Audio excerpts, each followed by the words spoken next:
So our project and theirs come at an ideal time.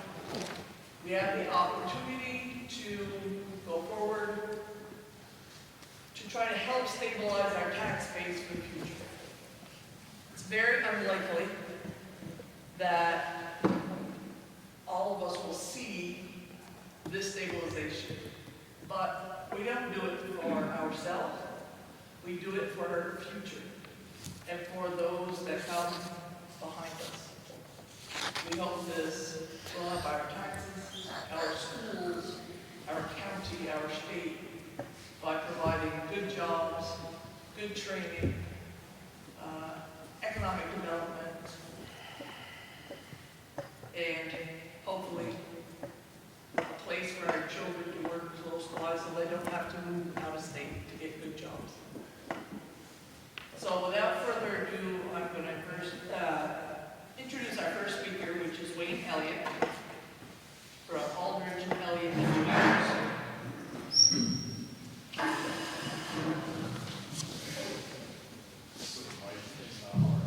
Mike is good.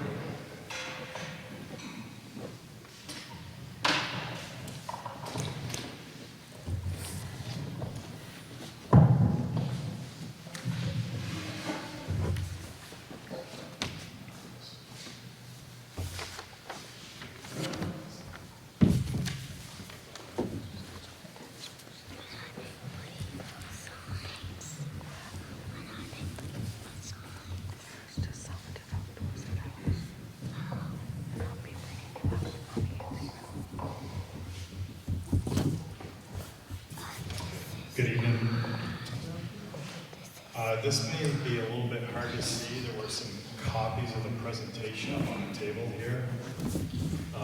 Jeff Carr and Tim get to talk about all the fun stuff. I get to tell you about all the pipes going in the ground here, so, which isn't very exciting, but it's very important. So, and that's actually what the bond vote is primarily about here.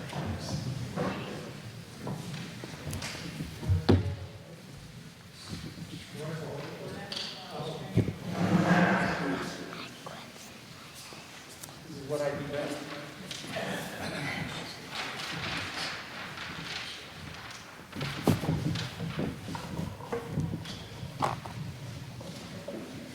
So the town started this process back in the summer of 2019.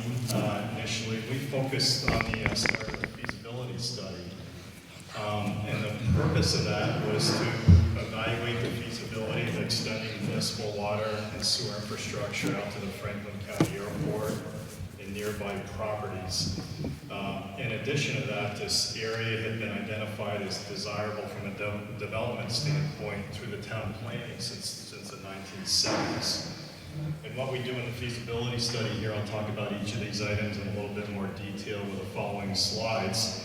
We look at the existing infrastructure. We see what, with the existing developed properties, what their water and sewer is. We also look to see what there are opportunities for existing municipal, not just the private infrastructure. We assess the water and wastewater needs through a property survey, so we see what people are using, what the existing uses are, and what could potentially be needed in the future.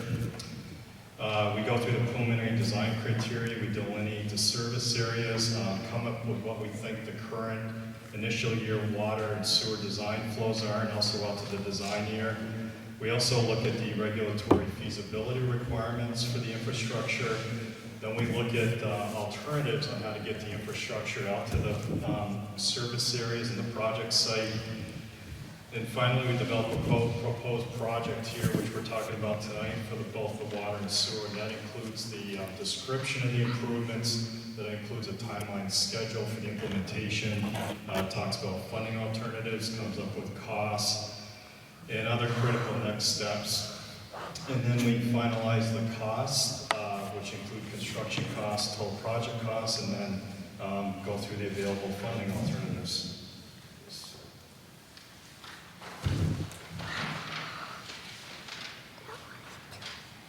So this figure just gives you an idea of the service area. A little hard to read, but Interstate 89 is right here. This is Route 78 that comes up in this direction to Highgate. You can see the airport portion. And what we decided to do was break this up into two phases. The focus here of the study and the vote tonight, or the discussion, is really on phase one, which primarily includes the Route 78 area and the airport portion, Airport Road. Phase two includes the area continuing east, the existing developed area on Route 78. A little bit about the existing infrastructure. So this really comes from the village of Swanton. Back about 3 years ago, the village extended the existing water line up to the intersection with Thunderbird Drive, continued up to the Viscoy Valley High School, and the existing village sewer runs behind the high school down to Route 78 on the interstate. So that's really where we're looking for the initial connection. Beyond that, there isn't any municipal water and sewer infrastructure. So the village of Swan is providing domestic water protection out 78 for high school, and then likewise providing the sewer service from the high school back west to the village.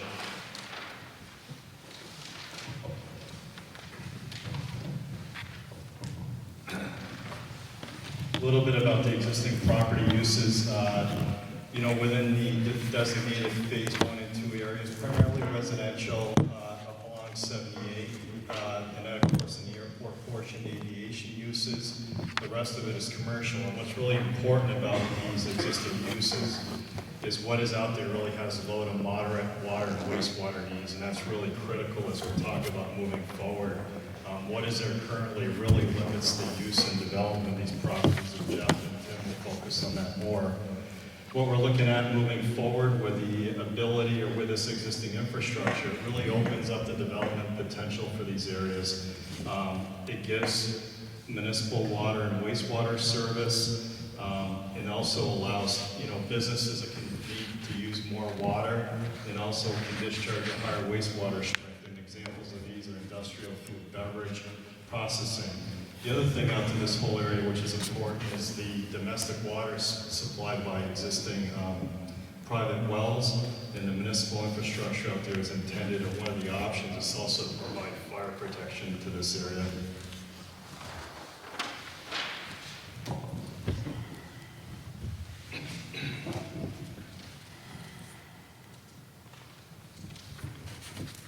As part of the feasibility study, working with the town, we sent a property owner survey out to all the existing properties within the phase 1 and phase 2 area.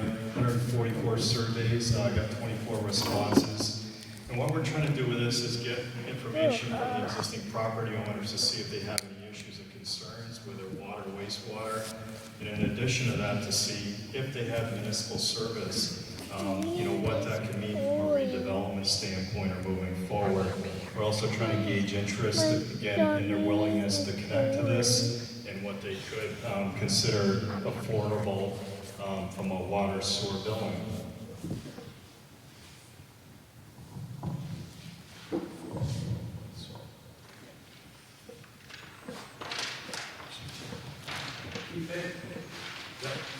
And as part of this, a little bit on the existing water and wastewater needs here.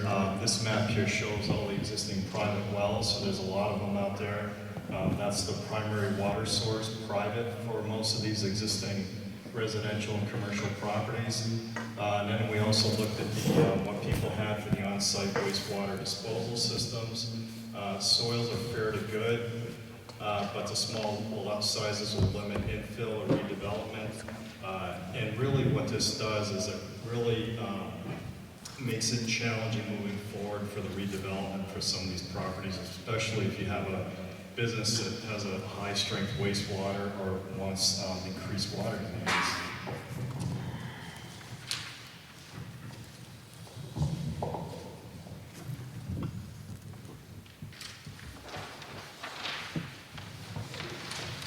So this is really what the study is based on, the proposed service areas.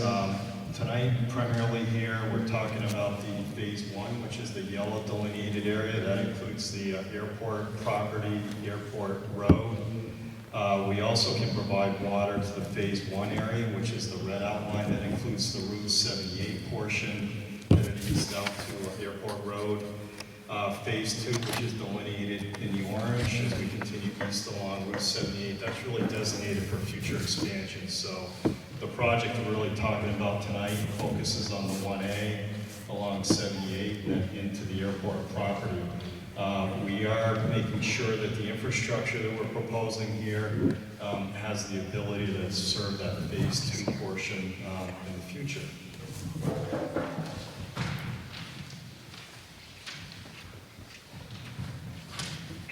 So,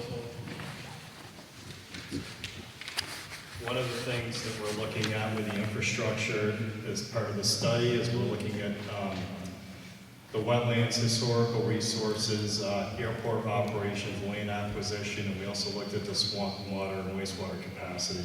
So when we're looking at routing sewer up to the airport area or water, preferably we wanted to minimize private property impacts. We're trying to avoid wetlands.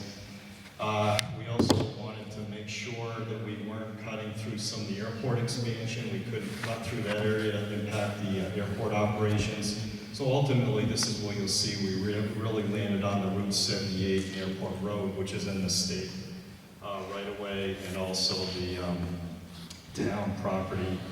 And the obvious one here is working closely with the Village of Swanton. We looked at their existing wastewater treatment capacity and water treatment, and they have adequate capacity here to serve this area moving forward.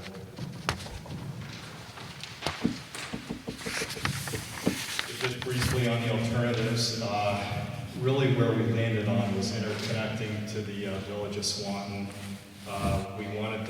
We did look at some different routes, but really the beneficial, favorable one was to follow the existing right-of-ways. We wanted to minimize the impacts, permitting issues, didn't want to impact the runways of airport operations.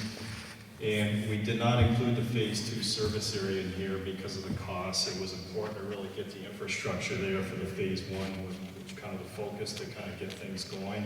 And that is not included in this bond authorization or this project, but we want to make sure that there's the ability to do that expansion in the future. So this gives you an overview of the proposed project. The Village of Swanton sewer comes up under the interstate, goes up behind the MVU High School. So what we're going to be doing is running a brand new sewer force main east along 78, down north into the airport road property. We're going to drop a pump station at the low point. So we're going to have a section of 8-inch gravity sewers going both north and south of the pump station. And then what we're going to do is pump the flow south to 78 and back west where we can discharge it into the Village of Swanton sewer system.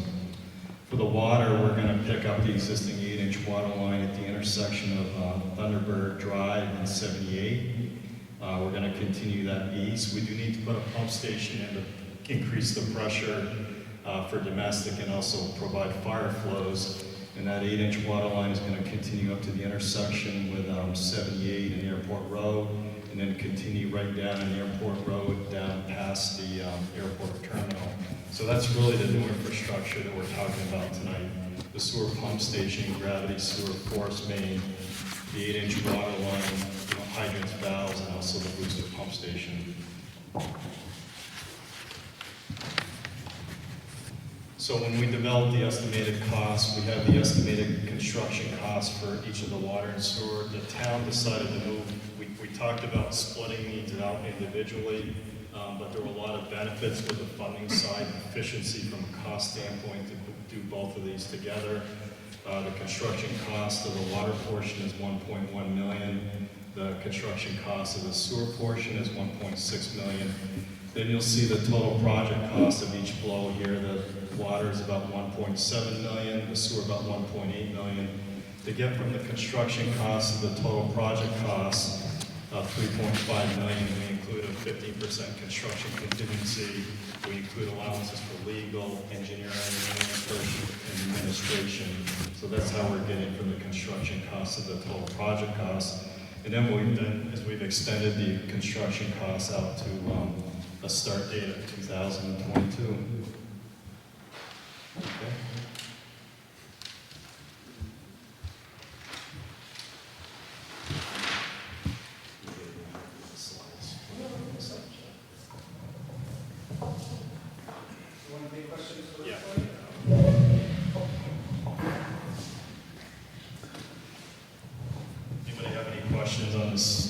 water sewer infrastructure portion. You say 50%? 15%. Yep. But 50, we're over 50. No, sorry, it's 15. One bar. Yeah. We have a little bit of a buffer in there with some of the construction costs, and again, extending that out to, start construction date of next year if the bond bill passes.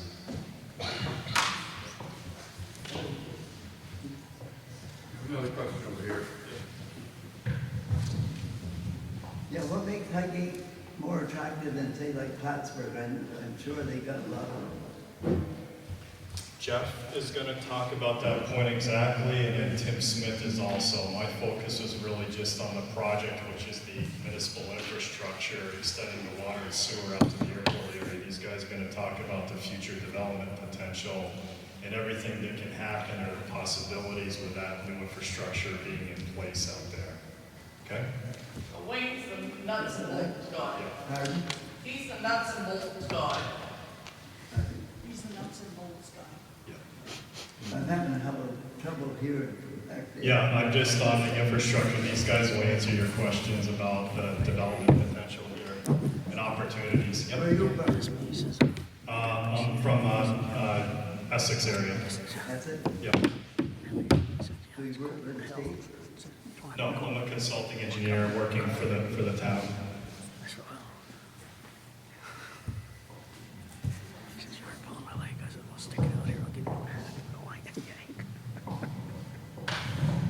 So yeah, he's our nuts and bolts guy.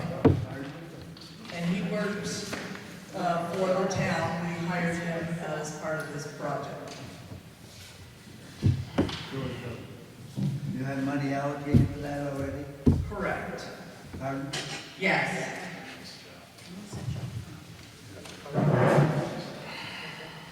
I know a couple of people here, the Macy property, that for $250,000, I think it was. This one you want another $500,000. I mean, we haven't seen nothing at the other one yet. Well, unfortunately, it doesn't look like anything's happening over there, but there are things happening over there. Well, I'll be dead before I see it. It's possible we don't be dead before we see it, but government works at the speed of snail. Yeah, but taxes don't. That is true. But your taxes for the municipal side have been pretty level for some time. We try very hard to keep it that way. I believe St. Albans has loads of industrial sites available already. Well, Tim Smith will speak to that in a moment. I wish we did. Otherwise, we wouldn't need this if there was other sites in Northwest Vermont. We wouldn't need this if there were other sites in Northwest Vermont. The problem is, there I still aren't. can't hear you. So this gentleman is Jeff Carr. We wouldn't need to do this if there was sites all over Northwest Vermont where people could develop and bring high-quality jobs. The reason that we're doing this is because there aren't any. Like see signs in St. Albans. Not with water and wastewater. They can't bring the type of companies that can create the really good quality jobs. They can bring maybe some office workers in or something like that, but who the heck wants to work in an office way out in the sticks? The secret is, Lawrence, there's 2 chairs up front. You might be better off in the front row. the secret is, Well, you can't hear in the back. the secret is trying to, as I said, the secret is trying to figure out a way how to attract the types of companies that could be successful and create high-quality, sustainable jobs that don't compete with the jobs that are already here. And that's what we're trying to do with this particular project. That's why we need water and wastewater. And way back when I was hired, I don't know, for this study was what, 3-4 years ago? So, When I talked to Heidi, I was saying, well, just the same thing you did. Why would anybody want to come to Highgate? so what size of business do you think would come in here? Well, I'm going to get to that if you give me a chance to give my presentation. I'm going gonna let me try to do that, or you and I want to have a conversation the whole time and everybody else can eat? You know, I'm between all you folks and that stuff back there, okay? This is not an enviable position for anybody to be in. So the sooner you let me get to talk about what I want to talk about, let me anticipate that I'm going to answer most of your questions, provided you can hear me. Yeah, but they asked if there's anybody that had questions, so that's what I'm doing. No, that was the previous guy. Do I look like that guy? I'm speaker number 2, okay? I'm speaker number 2, and I'm going to talk to you about the opportunity that I think the community has. When Heidi talked to me about doing this project after I submitted my bid on this, I was saying many of the same things you were. Why would anybody want to come to Highgate? Okay? I mean, I knew about the airport. You know, pretty good airport, a little underutilized, needs a little bit more infrastructure than what it has. But it's got a good flight school. Been in and out of it a couple times in a 172, Cessna 172. And so we were sitting here saying, okay, well, let's take a blank slate. Let's look at this situation from the standpoint of what is the opportunity here economically. And I think with a vote next week, and we did a whole study, we studied the regional economy, we talked to Tim Smith, we talked to business people all over the county. And the thing always look good on paperwork. You're gonna let me talk? That's why they. Come on up, do you want the mic? Pardon? Come on up, take the mic. All right, well then let me, okay? And so we sat down and we looked at the data, and we said, well, what happens in the county economically? What does Tim do? You know, because everybody knows the economy doesn't know the borders of Highgate versus Swanton Village versus St. Albans Town, you know, versus Fairfield and places like that. So what does the economy do? And we sat down and took a good critical look at the economy. And we find that there's a lot of things that people do around here that's pretty good for the economy. There's ag production, there's food manufacturing, there's some other manufacturers, some pretty high quality service producing jobs around here. And so we said, okay, what do we do well here in this part of the state, northwest part of the state? You know, the northwest part of the state is the golden goose for the state of Vermont.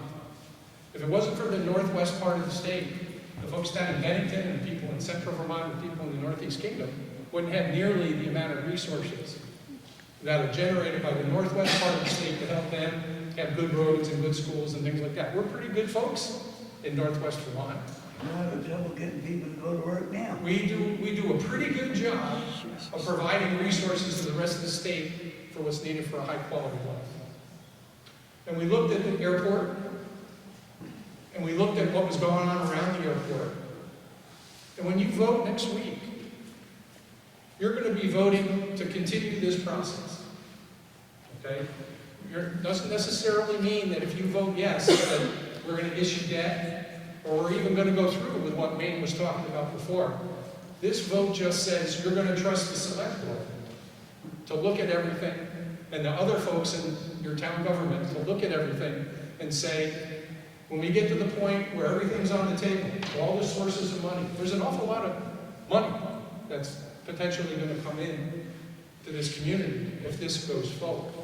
And they're going to make a decision as to whether or not they want to take the last step and put those last dollars in, which would be through this bond issue, to make this project go. Now, I've been doing economic development in communities all over New England for about 30 years. And one of the things that I found in this study, and I talked about it last spring, was that this was the first project that I was ever involved in where the opportunities seemed to grow from the point in time that we started. Usually, the possibilities narrow. And in this particular project, it grew. You know why? Because you have the opportunity to have a public, by that I mean the federal government, the FAA, what they're going to do at the airport, a state, and by that I mean the Vermont Agency of Transportation, and what they're going to do in concert with the FAA at the airport. At the municipal level, which is this community, it's also Swanton Village. And private, you've got a guy sitting over there that's going to put real money on the table to do this. Maybe it's for the next phase, but going to put a good amount of money. So you have the opportunity to have public-private partnership to build capacity to attract high-quality, high-paying jobs to this part of the state, where 800 people leave this town every day to go take a job somewhere else in Vermont. 800 people leave this town net. You got some that come in, you got some that stay within the town, but a whole bunch of people go somewhere else to work to find a good job. That if you provided them with a good job here, they probably wouldn't drive. Who the heck likes to commute into Burlington for crying out loud from here? So you have an opportunity for a very, very, very significant public-private partnership right here by saying yes to this vote and giving the select board the ability to go forward to investigate this further. There's an opportunity for you with a little bit of money maybe to leverage a significant amount of federal and state funds. You know, there has never been a time, I think in our country's history, where money that's coming down the pipe for infrastructure, that's already come through with COVID, pandemic relief, and financial aid to folks, that's already coming that can do things to support infrastructure, to build your capacity, to create good jobs for the people that are here, and for the community to grow, to take some of the pressure off the residential grandmas. And when I looked at this, and I looked at the opportunity that the community has, I sat on the select board. I'm a recovering select board member in my community. I spent 10 years on my select board. And I would have killed for an opportunity like this in my community. This is the type of opportunity that I would have put my political career on the line to push forward. This is that important, I think, for this community. And we don't have developable assets. The last developable assets we have are a couple up on the hill in my town, in the town of Essex. Right. Where do you live? Town of Essex. Town of Essex. We have a couple of places left. There's nothing left in Catamount and Milton. There's nothing available that you have to work with now. There may be some lots, but they don't have water and wastewater that some of these companies need to grow, to create and sustain their jobs. And so you have the opportunity next week to say yes to quality jobs, to an awful lot of money that's going to come in that you can leverage with a little bit of money from the town. You know, nothing's free, folks. There's probably, you're going to have to make some kind of little contribution. You talk to the folks in St. Albans City. You brought up St. Albans City before. You talk to the folks in St. Albans City, and they will tell you it's not enough to make the environment conducive to growth. It's not enough to have friendly zoning regulations. You got to put some skin in the game. If you want to affect the way that the growth is going to occur, and it's in your town plan. Town plan says you want to look for ways to leverage other financial resources to grow the commercial and industrial base in the town, to take the pressure off the residential grand list, which is paying almost a full freight for all the services in the community. We're shaking your head now. You don't think that's true? I just wondered how many acres separate from the airport are you going to develop on the airport itself? Well, there's going to be development on the airport as long as it has aviation use. But there's an adjacent parcel that's owned by the... Right, so how many acres are you talking for these thousands of jobs? Well, I'm not talking about it. Didn't say thousands of jobs. I think you have an opportunity to create a lot of jobs. And I do have a scenario for that adjacent property right here. And it includes many of the companies that the community is synergistic with and has the capability to produce, not just by the town residents, by other people that might come into the town to work as well. But this is only with water and wastewater. If you don't, How many businesses are you figuring you can put on right that? now there's 7 lots. That's in an adjacent parcel. There's the opportunity, I put one in warehousing, and storage, which is a low value use, not very many jobs. But there's an opportunity also for some services over there, maybe a National Guard office or something of that nature that could be in there. But then there's also the opportunity for some manufacturing jobs over there. And there's lots of manufacturing in the whole Franklin County area. It's happening right next door. There's no reason why it couldn't happen in Highgate. Right. And this is going to happen over time, okay? This isn't going to happen overnight. You know, Mr. Harrison is pretty good, but he's not a magician, okay? And he's going to do, in this second phase, these lots, what it makes sense for him to do commercially. This is just an illustration of it. And those 7 parcels, if you look at the size of the buildings, the type of businesses that are going in, and how many people they have for the amount of space that's available, this could total 1,200 jobs. Might take 10 years, might take 15 years.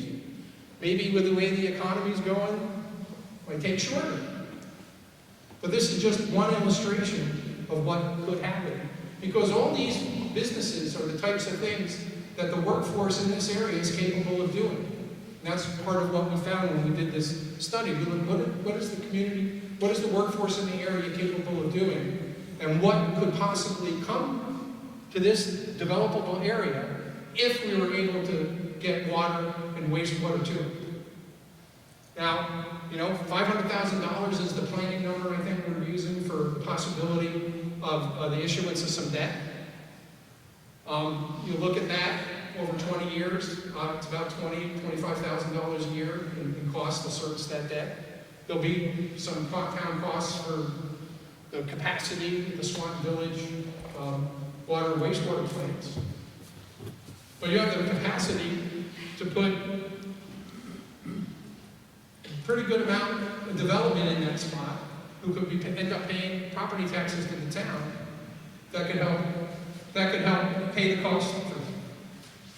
And the question is, do you trust the select board to make a good decision on it when it comes to the point in time where they have to say yes or no to issuing the debt? I think you have an opportunity to say yes to the partnership, that's the strategic partnership. Yes, to leveraging all this federal and state money and private money that's out there.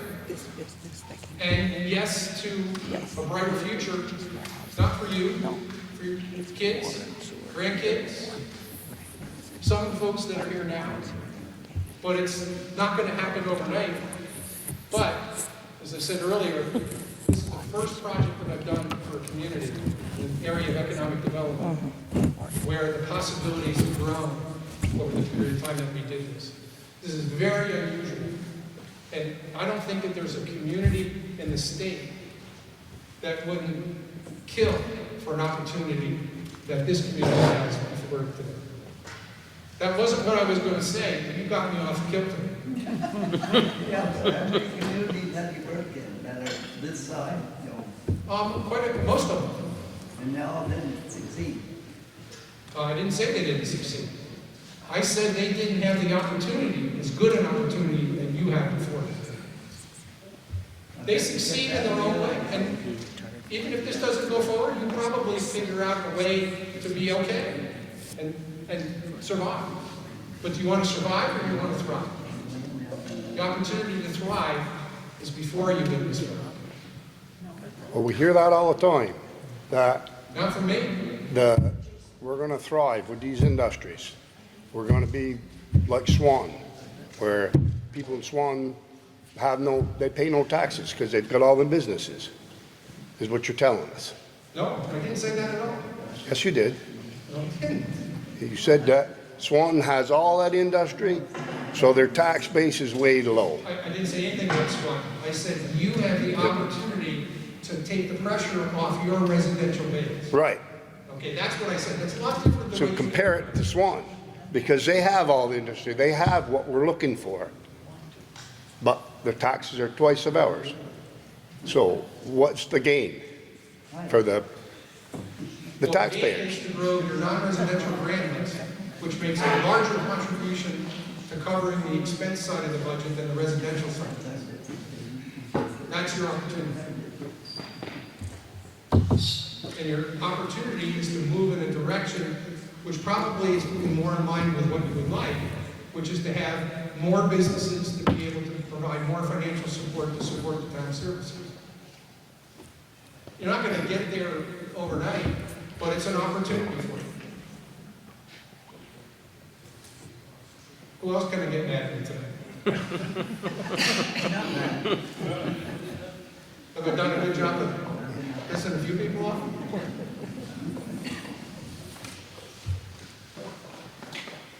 Maybe that's not what you wanted me to do. Any more questions before I turn it over to Tim? Yes, sir. Yeah, you did mention the other 3-lot subdivision right at the beginning of the airport. And there were 3 lots subdivided there too. No, did you do that? No, Oh, Jim, okay. no, Mr. Heaney. Oh. He did a 3-lot. Yeah, I didn't mention it, but,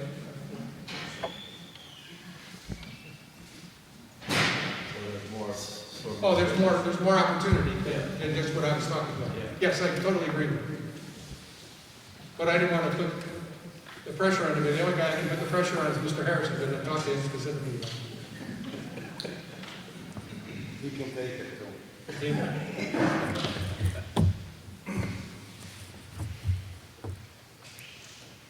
So you want to get rid of him? Mr. Smith? So this is Tim Smith for the Franklin County Industrial Development. Give us your economics 101, please. You haven't heard of it, I'm sure. No. I haven't. I want you to explain that. Thank you, Sharon. As Sharon said, my name is Tim Smith, Director of Franklin County Industrial Development Corporation. I've been in the job for 20 years. Franklin County Industrial Development has been around for 50 years. We just celebrated our 50th anniversary in August.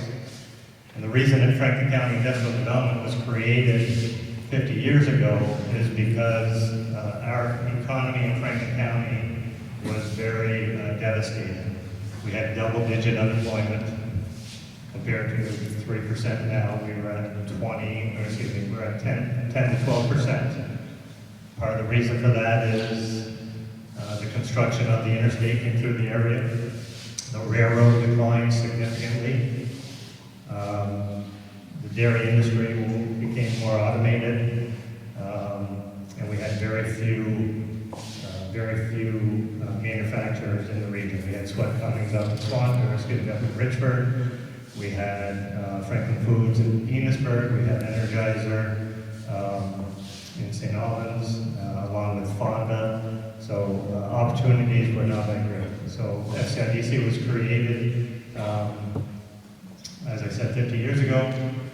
Received some grants, just as we're discussing today, to create 2 industrial parks. One was created in Swanton, off of Route 78, and one was created in St. Albans Town, where Ben and Jerry's and Mary Calabor. So those were huge for attracting new business. Both parks had community infrastructure, water and sewer, and we were able to attract businesses like Ben and Jerry's, like Barry Calabo, like Plum Rose Foods, like Leader was here, that was another one. But a couple things.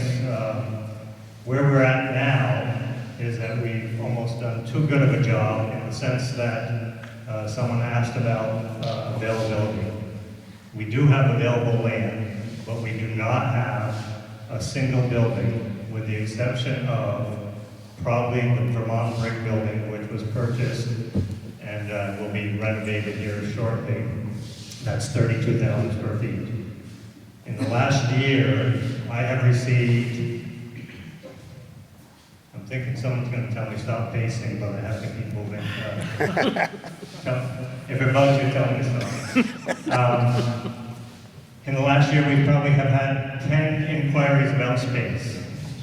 3 or 4 at 5,000 square feet, 2 at 12,000 square feet, 2 at 20,000 square feet, 1 at 50,000 square feet, and we have nothing to show anyone. We have nothing. We were able to do two things. We had a company move up from Colchester that we stuck in the back side of the Energizer building. They're renovating space now for that. The other one was, if you've driven through Franklin Park West up by Bocan Ford, you'll see that a new building is being constructed by North Star Masonry.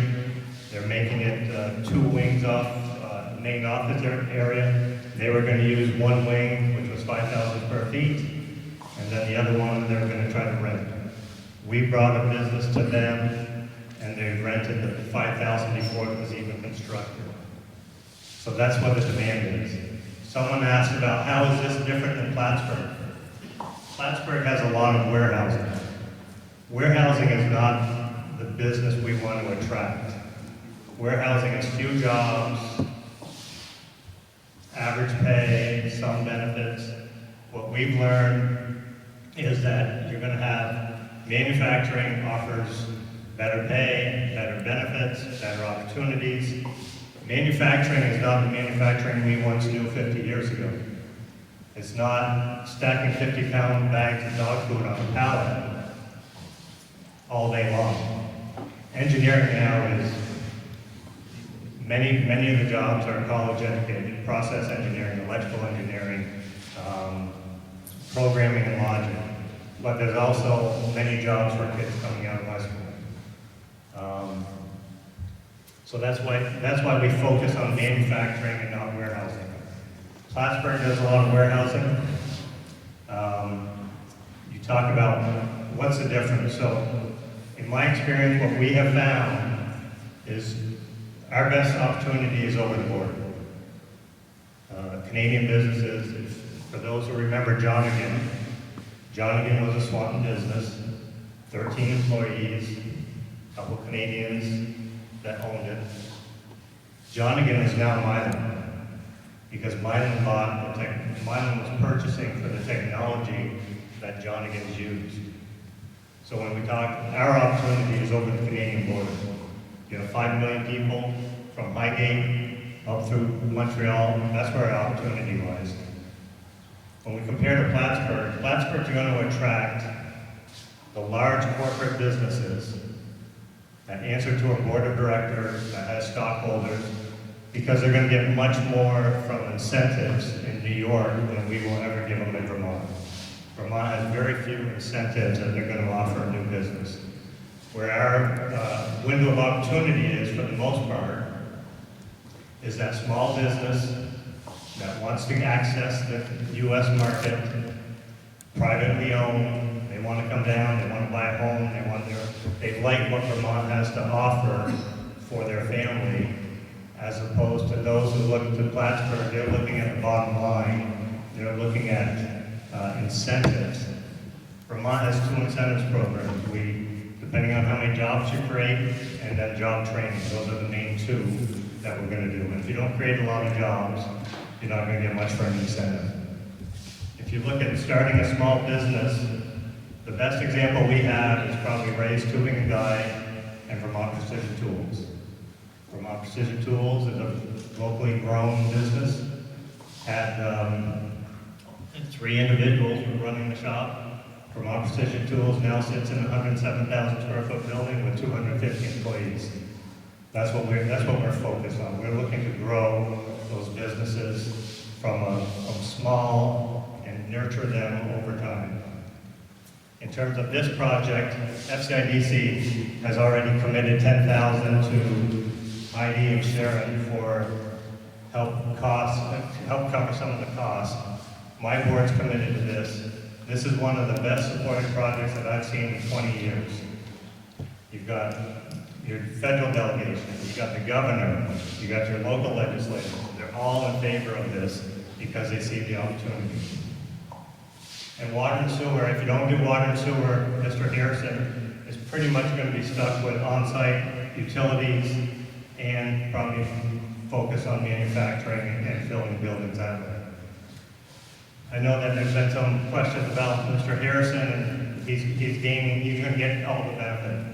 Well, I disagree with that. Mr. Harrison is going to put the money up front.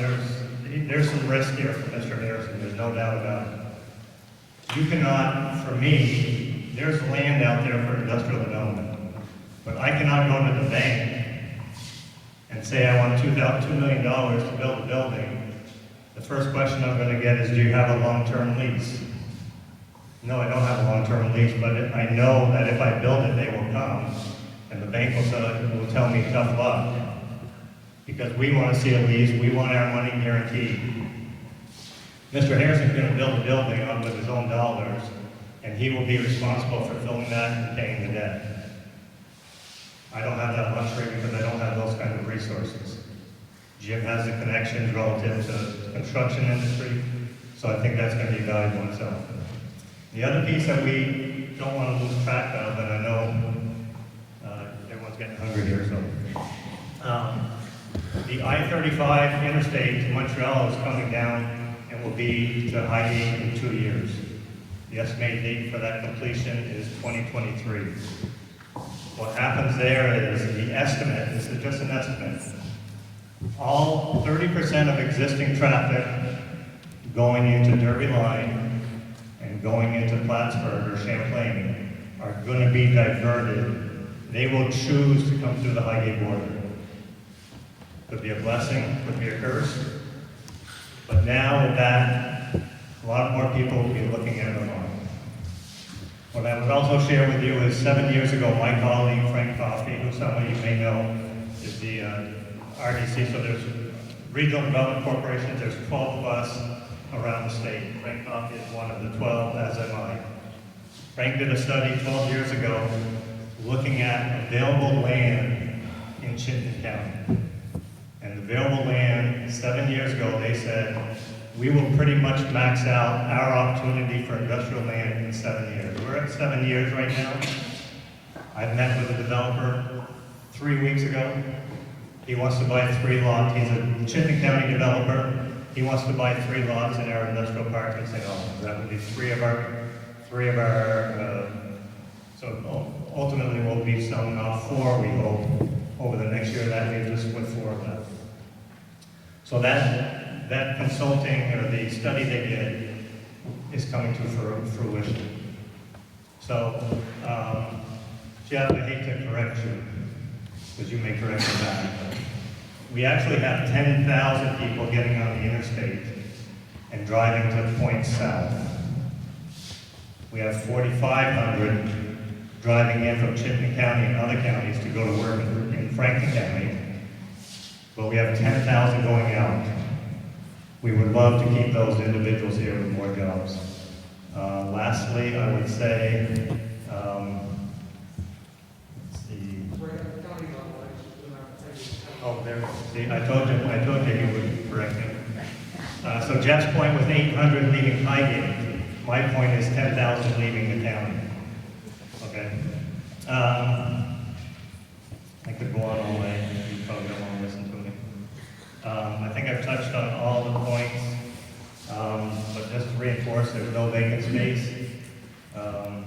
This is not, one thing I learned when I got into this field many years ago is the work we do now, we don't plant a garden to harvest next year, or next, we don't plant it and harvest it in 6 months. What we do with everything we do for economic development, we are planting an orchard. We plant the orchard, and we hope to harvest what that has in 10, 15, 20 years. Not 10 or 12 months or 15 months, but 10 to 20 years we hope to harvest what we have done. And this is a prime example of that, where Highgate would plant an orchard. As Jeff had said, many of you may not, you may all be retired before something happens in terms of an actual building and a new business in town. But economic development is a patient game. You have to be patient. It comes over time, but we reap the benefits just as we did with FCIDC being created 50 years ago. We are one of the, to Jeff's point, I think Northwest Vermont, which is Franklin, Grand Isle, and Chittenden County, we account for 45% of economic activity within the whole state of Vermont. And that's possible because of the vision that people had in St. Albans and the rest of the county to grow the economic development piece. and have opportunities for where our kids are today. It's not ideal, we can always get better, but we're sitting better than most parts. I tell people all the time, Sharon, you can pick me up. I tell people all the time that there are hundreds and hundreds of rural counties across this country that would trade places with Franklin County in a heartbeat. They would trade, go drive through upstate New York. Look at that area, that's depressed. Other areas across the country, they will trade places with Franklin County, Vermont in a heartbeat. I would just leave you with that. Thank you for your time, appreciate it. Let's give a round for our three judges.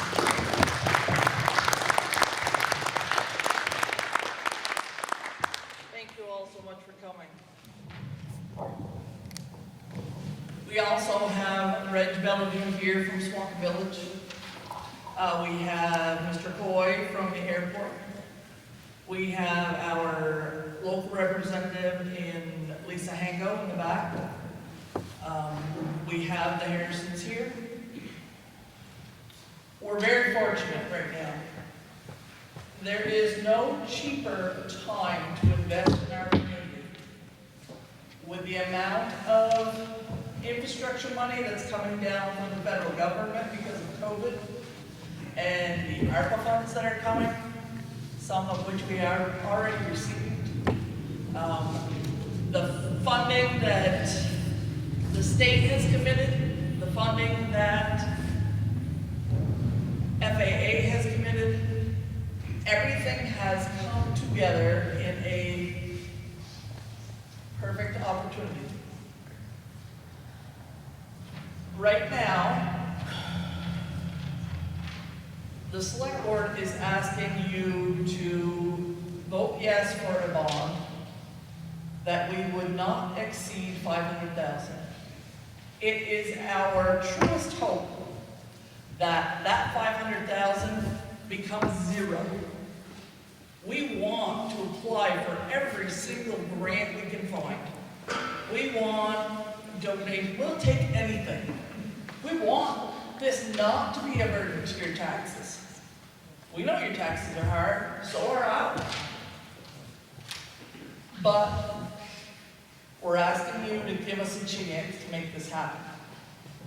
If the vote goes to no, then we lose $507,107, which is the Northern Borders Regional Grant that we have received.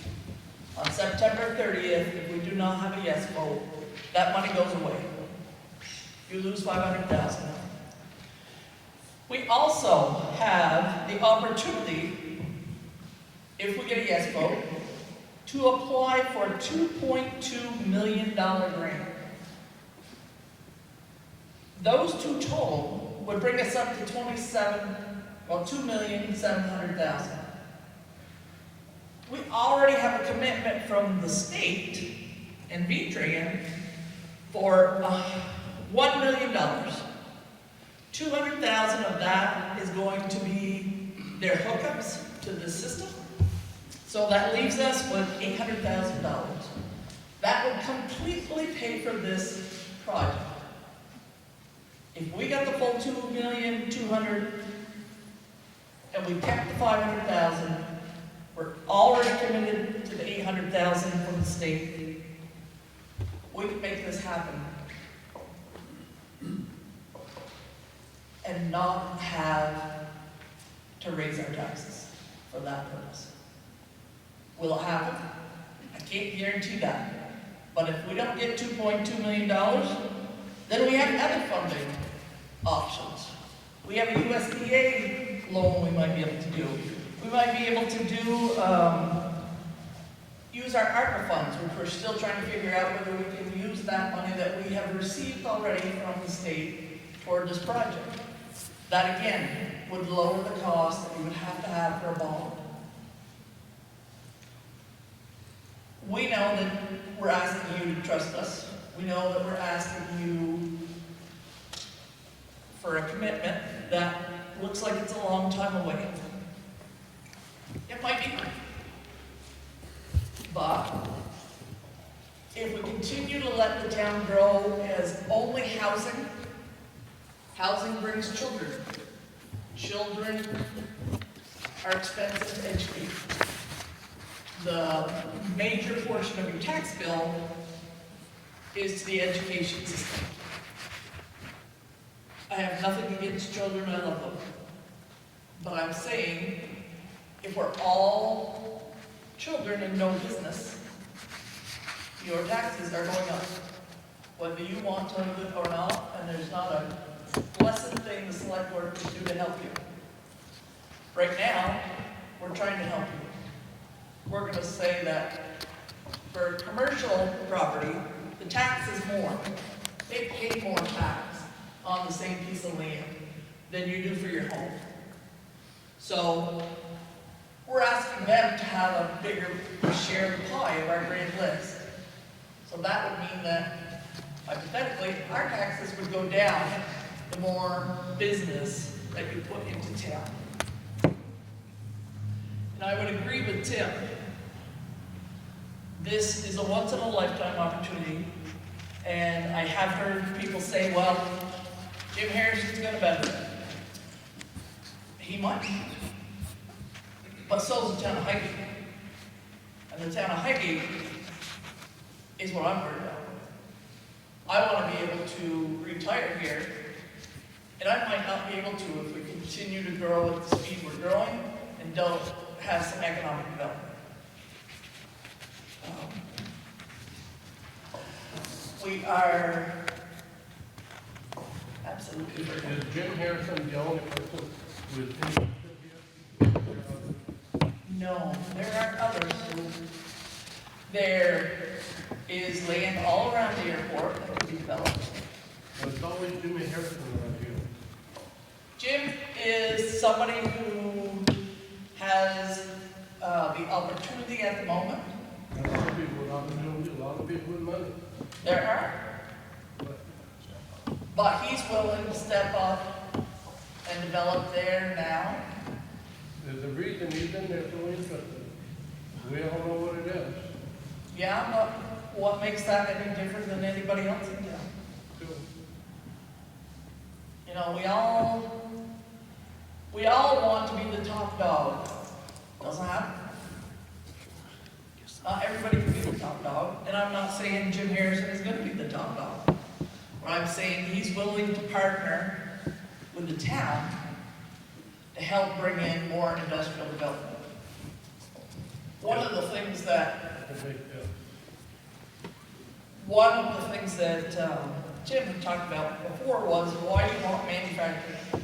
Well, yes, it's better paying jobs, but also, if you manufacture something, say this microphone, and you send it out of state, you bring money back to Vermont. You bring money back to Franklin County. You bring money back to Highgate. People will buy their gas in town. They'll buy the pizza at what used to be M&R. It all rolls downhill. Exactly. You're saying, 7 lots, possible 1,000 jobs. Well, where are we gonna put them people? In Swan? No.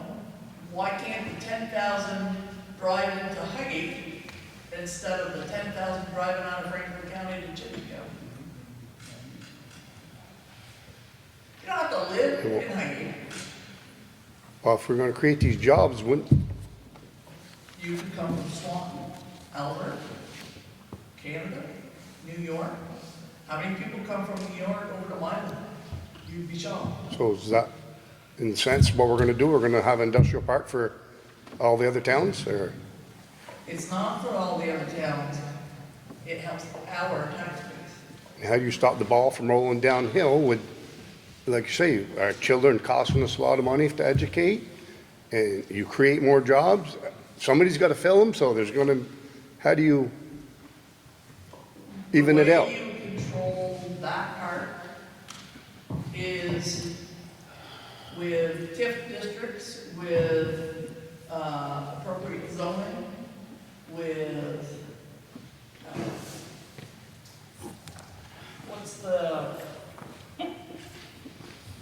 for development? Impact fees. Impact fees, thank you, that's what I wanted. So that when a developer comes in and builds a 10-lot subdivision, that they have to pay a fee in order to help offset the cost of the roads, the cost of the fire department, the cost of the highway, ambulance.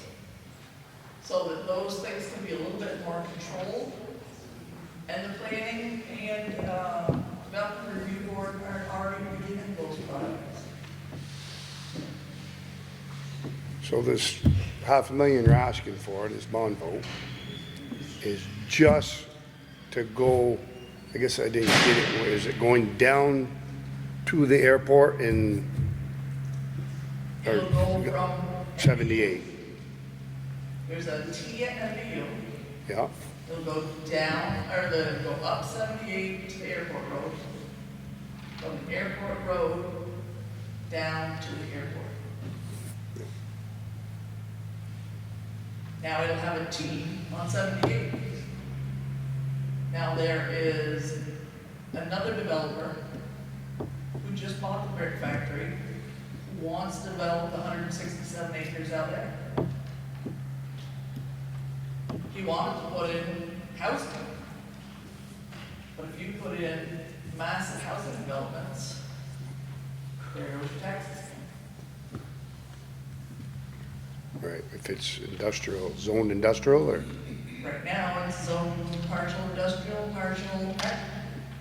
But it's not just for Jim Harrison. Jim Harrison just happens to be our current partner. And yes, he may benefit, me, may not. See, I disagree with that. I think all of us are partners. And it sounds like you're just pushing Jim Harrison to be the main partner. I don't know, is he getting a percentage of the tie-ins? No, he doesn't get a percentage of anything. Okay. So, I've also invested, I have some real estate right next to the airport, and the airport's been asking me about coming in and taking airspace away and creating noise pollution in my tenants that are renting from me.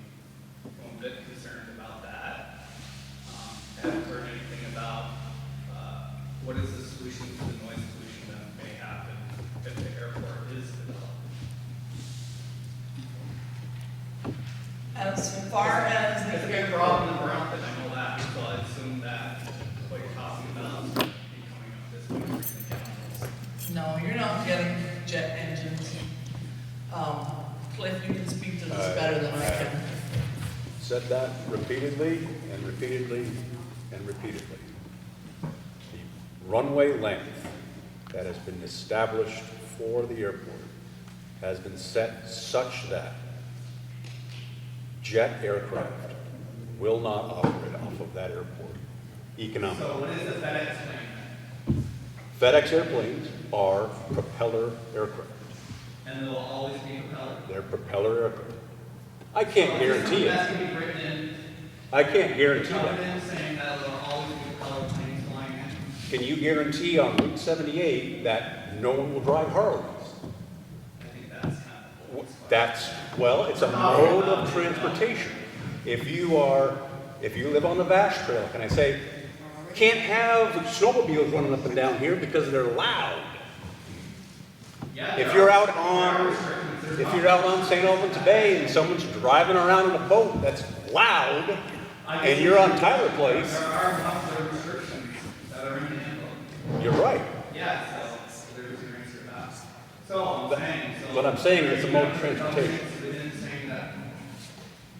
But there's no way that this airport is going to have passenger aircraft with jets flying around like you're proposing. It's just not there in the park. In phase one or phase two, can you explain phase two to me? Phase 2 of the water project or phase 2 of the, What's that? I don't understand, there's no phase 1 and phase 2 of the airport. To the airport expansion. So phase one is what, widening the existing footprint as to what they own, right? I think they're trying to buy more land to expand it and land the planes. No. The airport sits on 350 acres. It doesn't need to buy any more land. Right now, the airport is set for 3,000 feet. It's currently at 3,000 feet. The plan is to widen it to 75 feet, which is what it was originally intended to be. And then after that, we'll go to 4,000 feet. That's 4,000. Extend another 1,000. So that means That's the second part of the runway extension. in which direction? South. There's swamps and wetlands to the north. There's flat sand to the south. And that's still in the same building envelope as what the state owns? Yes. So, and to speak to the airport, the town of Highgate has no control over what the airport and the FAA do there. That's not our wheelhouse. You're talking, all right? Pardon? You're talking back and forth as to what can and cannot happen. Correct. For the development, right? Correct. But we can't tell them what they can put there and what they can't put there. It's not our right to do so. We can tell them that they can't build on Highgate land, but we can't tell them what to do on their own.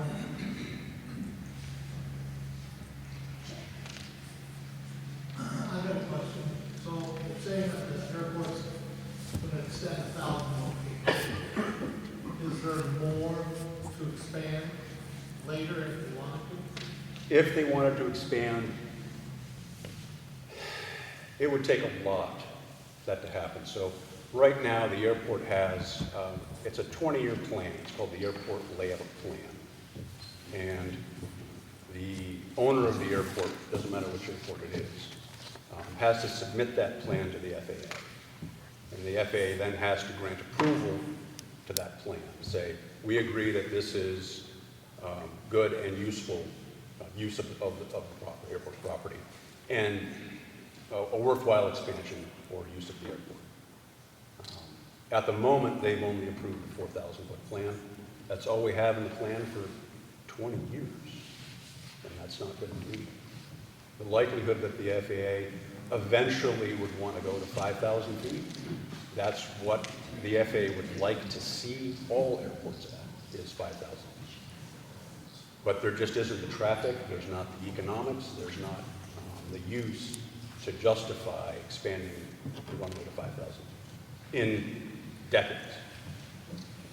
Well, with this proposal going through, and if there is going to be a major hub, let's say for UPS, or whoever it might be, wouldn't it be beneficial to go to the max that you think that you're going to do, rather than trying to do it twice? It would. I mean, originally that runway was supposed to be that long. I mean, originally this runway, if you look at the plans when that runway was built in 1969, all of the lights on that runway are set at 75 feet. And then they only made it 60 feet wide because that's all the funding that the airport could receive based on the economic projections of the town at the time.